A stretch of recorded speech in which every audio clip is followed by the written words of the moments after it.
New Conscious Guardians Incorporated remembers and honors educator, psychologist, writer, poet, actress, and author, Dr. Julia Hare. And because they understand that if our relationships are together, then they will lose, but if our relationships are torn up, then we can forever be treated in certain ways by the oppressors. That's why they gave us something called integration, which is nothing but the illusion of inclusion. They gave us this.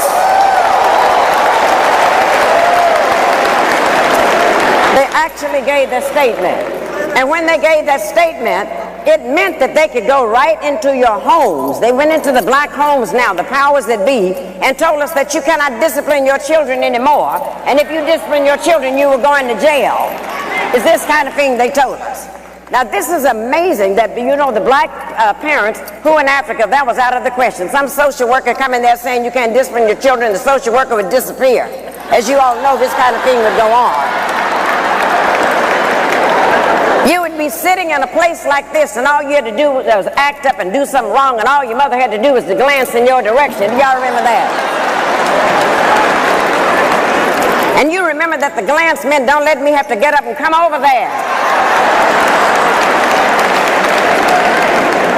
And every once in a while in the black family, there was a fool who would challenge the glance.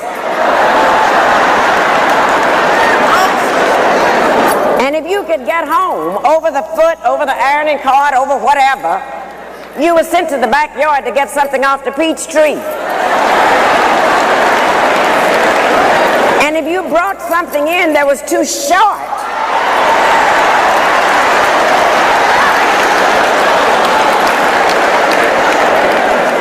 God forbid that you would do something like that.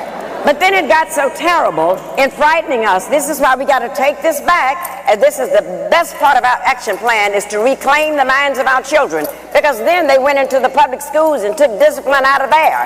So when we acted up in there, they put our boys, our black men, into something called special ed classes.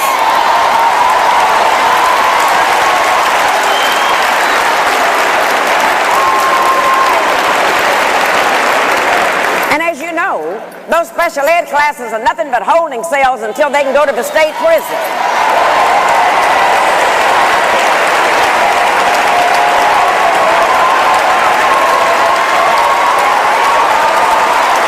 But this is what they did.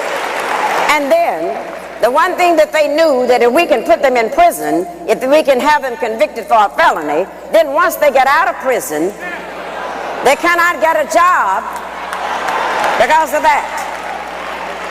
They cannot get the job. And then if they happen to eke out and find a job, then they have to pay taxes on a job, yet they cannot vote, and I call that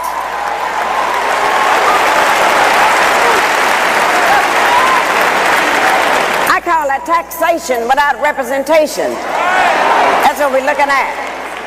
And if one of the things that we would learn to do, they did a grand thing when they took that discipline away from us, because when they made our parents afraid to discipline the children, then what happened? We found out that the teachers were afraid of the principals were scared of the superintendents was scared of the school board was scared of the parents were scared of the children, and the children ain't scared of nobody.